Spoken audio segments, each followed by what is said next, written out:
What are your thoughts on like the direction of the Jordan brand? You know, they got the Remastered series this year, 30th anniversary, that whole thing. I think the quality of the Remastered shoes is better.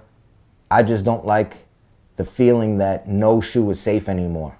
Like, all of those retros, like the Oreos that just came out, for example. Like, that was such a hard, sought-after shoe to get. Yeah, back before it came out. Yeah, like it was one of those shoes, like if you were around back in the day, like, you know, like when that dropped, people went crazy for it. So like if you had pairs from back then, it was like, or like a pair that you could still wear, it was like a crazy shoe. But now, like, them re-retroing all these shoes, it kind of takes the feeling away from like what you had to go through to get that shoe. Because like now, like everyone could have that shoe. Now, did I buy one? Yeah, of course I bought one, but it's not the same to me. Like, I just feel like no shoe's safe. Like, eventually they're gonna start retroing all of the samples and stuff like that too. I mean, there's been rumors that they're gonna do the motorsports this year and stuff like that. I mean, I had those too. Yeah, that's... You know, it's one of those things where it's like, quality-wise, we asked for it, they got it. People don't want to pay the money for it now. So that's like the whole issue. Because you figure if a shoe in New York, it's $190 plus tax, you're talking over $200. Same thing. Why LeBron's ain't selling? They're not selling because every weekend you got to shell out $200 or more for a shoe. Yeah, it's a lot. It's a lot. You know what I mean? Especially for people who, you know, who work like that and, you know, got to spend this money on shoes. And then when you have a Jordan and a LeBron that comes out, or a Jordan, a LeBron and a Kobe, there's some weekends I spend thousands of dollars. And for an average person, that's, I mean, even for me, that's not easy. But it's one of those things where, like, I like the direction that they're going in because I see that they're trying to step up the quality. I mean, 2011, 12, well, maybe 12, 13, and 14, the quality of shoes was terrible. Straight garbage. Like, plastic on shoes, the material was terrible, the leather didn't even feel like real leather. Yeah. So, I mean, they stepped it back up to where they're actually putting quality into the shoes, but like, I just wish they put the same quality that they put on a sample on a shoe. Like, just tell me that's not the dopest leather you've ever felt on a shoe.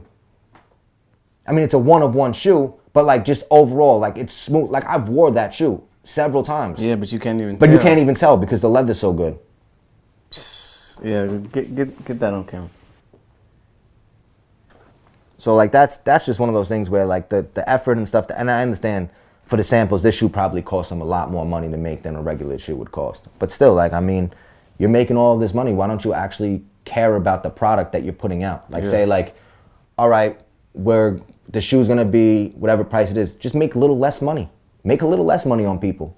Like, the same thing what they're doing with the factories over. They had factories that they were using for 10 years plus. And basically it became to a bidding war in the last year and a half over who's going to get the new contracts for the Nike shoes. And they started switching factories. And that's where the quality and the production went completely south. Yeah. Because they were bidding over it, over a factory saying, oh, I could save you $1 on a shoe. $1 to them times 400,000 units that you're selling is a lot of money.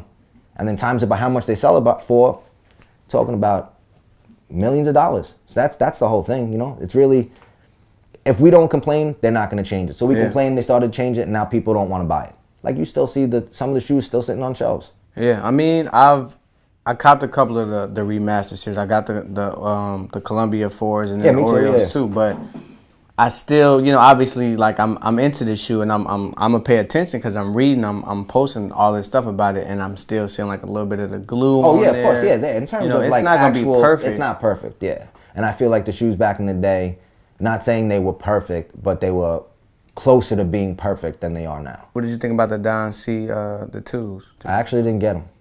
I wanted to get them. It was just a long weekend, and then I wasn't really feeling the fact that you had to cop that hat. Yeah. To get the shoe, to secure the shoe. Or a jacket. Or a jacket. And I was like one of those people where Trinidad James, that's one of my homies. He loves Jordan 2s. I'm not against Jordan 2s. It's just, to me, it's not one of my favorite models. I'm more of a 1, a 3, a 4, 5, 11. I mean, that'll sound like the most hype beast numbers, but like, those are the shoes that I like. I mean, in terms of a 2, I mean, I think his concept and what he did with the shoe, with the quilted pattern and everything, was dope. And the materials he used was dope.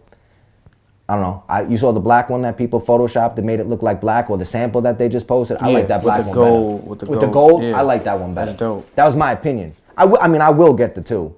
So I will. I just haven't tracked it down. When I was at 166, I was breaking their chops. I was like, yo, let me get the Don C shoe. They had it on display. I'm like, yo, let me get it. And they're like, nah, we're doing a raffle, whatever else. I was like, yo, let me get it. You know? And they're like, nah, we can't do that. Like, whatever. But I'll come across it. It's not one of those shoes where like a lot of people are hypebeasts and buy what everyone else hypes up. Like me, if there's a shoe that I particularly like, I like it and I'll get it. I don't stress it if I don't get it because I know eventually I will. Yeah. So it's not one, it'll come around, and when it comes around, I'll get it. It's like not like, oh, I needed that shoe to post it first on Instagram, or I needed it to post it. Like if I don't post that shoe for a year and I get it a year later, I'll post it then. Don't matter to me. It still be relevant. It still be relevant, yeah, exactly. Exactly. So, in terms of upcoming releases, Jordan Brand just officially unveiled the holiday releases. I don't know, have you seen it yet? Yeah, the 8s, the 7s, the 3-peats. What do you think about that new colorway with the 3-peats? I understand why they did it. They said they did it because of one of the outfits that Jordan wore. No, those are the 7s. The 7s. The 8s. The 8s are the 3-peats. Yeah, so it's the Lakers when they beat the Suns. Yeah, exactly. I know that. I like the 8s. I like the 7s. I feel like that's going to be a hard shoe to match with stuff. Yeah. Because of the colors. But I mean, I like the concepts that they're coming up with. They're trying to always keep something new and fresh and come up with different things like, you know, the red 10, the Bulls over Broadway or whatever else, you know, so I understand what they're trying to do, but at the same point, like, I'd like to see different stuff. I'd like to see, like, do you remember, I don't know if may seem like whatever, but like the LS series for like the lifestyle shoes, like where they came out with like the Do the Right Thing 3s and all those type of shoes and whatever else. I'd like to see them bring back out like the lifestyle series. Different colors of shoes. I mean, I'm a little bit upset that they stopped the 3s.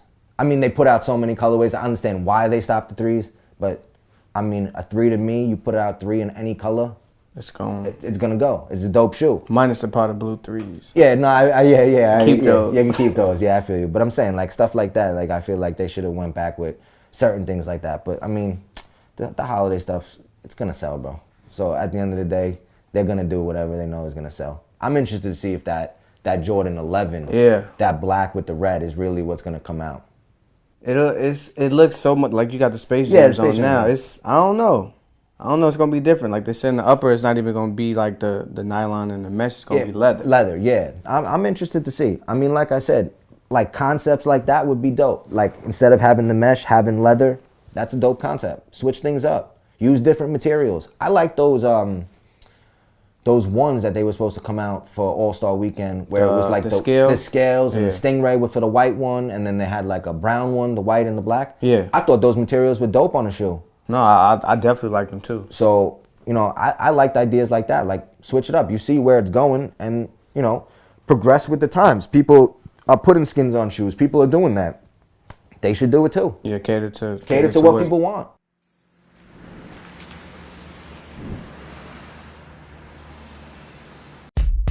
I've held Flyknit Air Forces in my hand. They've never come out yet. They might never come out, but I've held them in my hand. Mm-hmm. So I don't know what the hell's coming out.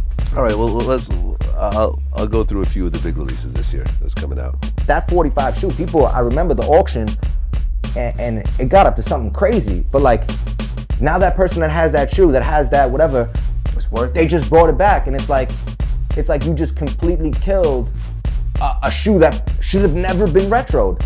In my opinion,